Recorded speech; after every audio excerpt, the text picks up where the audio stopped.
Hey guys, it's JoJo93. It's time we talk about Warrior Season 3, Episode 4. This episode picked up immediately where the last one left off, where we got to see everything just started going crazy. So after the slave farm was attacked, Atoy and Miss Delthor have their conversation.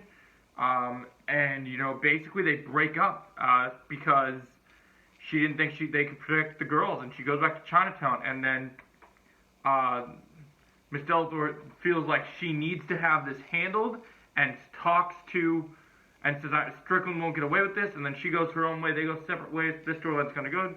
Atoy goes back to Chinatown to kind of get ready to do her thing. We see her in her dress, looking awesome as always.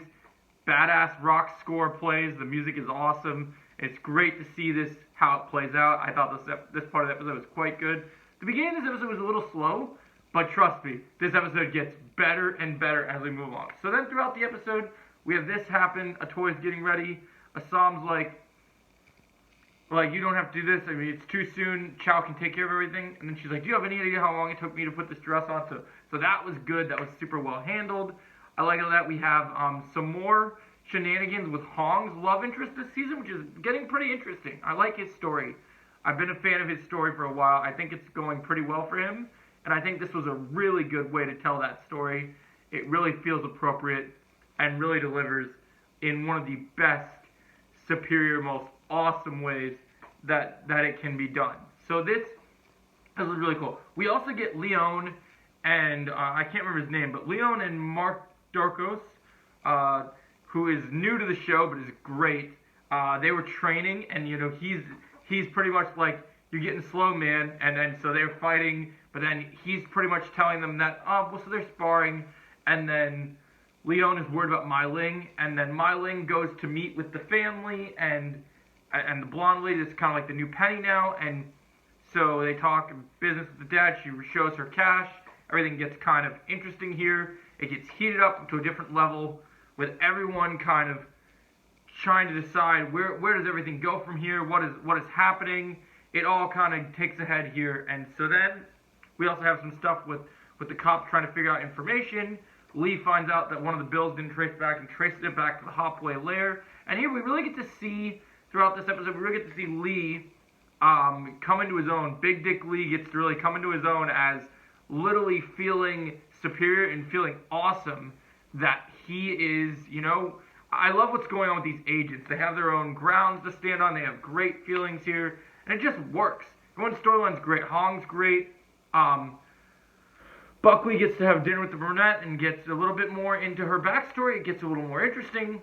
They're working together, so they're setting up the political offense. And now things get interesting. After the court case with Strickland, it goes horribly for Miss Blonde lesbian lady, and so that went poorly for her. She got super upset at him. Douglas proceeds forward.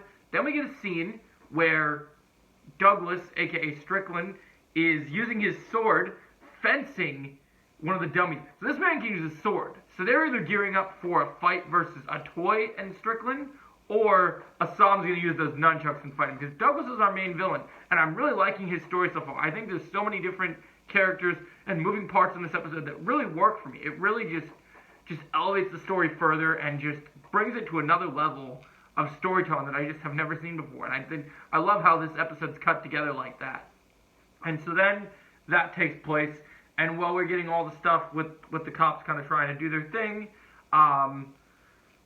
the black lady really isn't happy, and Captain Jack has a conversation. Happy Jack has a conversation with Lee about leaving his niece out of this, and so it gets kind of interesting here, and things kind of boil to a point where you don't expect it to boil to, and it just gets really chaotic from here. And so then things escalate. The police find the Hopway territory. Young June and everyone are playing a card game. Get some great dialogue in this scene, and then and then it goes off, because you just have the police come in, and the new police captain is a dick. He's a psychopath. He's a lunatic. He's just beating the shit out of Young Jun to near death. And if it wasn't for for Bill. He probably would have, but then he told Bill to get off him. And then we have this conversation about how Bill should have been chief. This new guy's a lunatic. It's ridiculous. The agents try and find the printing press, and they get out, and nothing's there. But then, this is where we get the two big... So now we get to the three big things in this episode that are the most important. So the boyfriend from earlier admits that he'll fund the girl's business, and she basically he leans in to kiss her, and then she goes and says, no, we shouldn't do this. This isn't right. But the wife was watching. So trouble is brewing. Things are getting worse and worse for the worst set of rules here. So things boil down to a point where it just gets worse and worse on the hardest level that you can get. And then, just as things you don't think could get any worse, now this is all witnessed, and now after everyone's being beaten up, they're all being taken away, some of the cops are tracing this printing press. So you have Assam and the printer's daughter hiding behind this little wagon where they're touring the printing press, and some cops show up. And so she says, Assam, take off your jacket, you don't want to look like Hopway, because they're looking for the Hopway. So then, that happens, and they just kind of do their thing, and they get stuck in this little corner, and they have to deal with this situation. And the printer lady's trying to talk to the cops, but then Assam disappears, and right out into the shadows, he throws a lamp, and he knocks out all the lights, and then he goes from one corner of the room, boom, boom, beating the shit out of the guy, going to the other corner of the room, beats the shit out of the next guy. He's throwing things, like basically batarangs, taking the lights out, beating the shit out of each of these cops individually, and then at the same time, simultaneously, this man is Chinese Batman, dude. He is badass in this scene. This is one of Assam's best moments. He's throwing kicks, he's throwing punches, he's doing knees, he's doing elbows, he's doing it all, guys. This scene was like both Chinese Batman, plus felt like Kato from the original Green Hornet show. But it was badass. It's raining, it's in the dark. As Strickland and one more thing. As Strickland and Leary are building their empire, now we have Assam just beating the shit out of these cops. We get this moment where they're all like, where the boss, they're like, who beat you? Like, you wouldn't know. It's just been so funny to see them point to the mural. I'm like, did this man do it? Because he beat the living shit out of all of them, and it was awesome. Chinese Batman Unleashed, one of the coolest scenes ever in this show so far. And I love the choreography. I can't appreciate the choreography in this show enough. It's so good. And then the final scene is Mai Ling, well, the final two scenes. So then, next thing to happen is Young Jun's going to prison. So that's going to be an interesting storyline to see what happens. The best part about this that feels like Batman is they're all trapped in this corner, and the printer lady, before he goes off, she's like, we'll never be able to get out of there. And then he says, neither will they.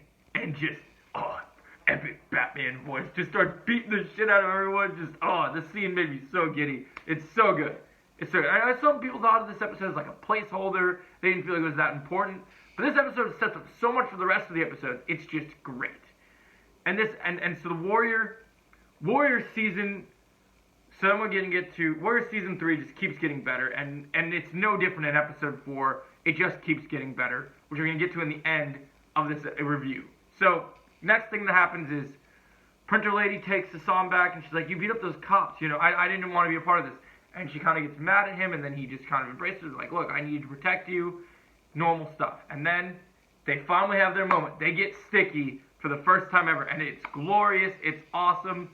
And, without further ado, Warrior, Season 3, Episode 4, it was perfect. It was perfect. Right down to the last minute detail. Chinese Batman Unleashed. It doesn't get better than this on television, guys. I gotta give it a 9.7 out of 10. One of the best episodes of this season so far. I loved it. And if you guys enjoy my reviews for Warrior, make sure to click like, share, and subscribe. And as always, I'll catch you in the next video. Have a great day.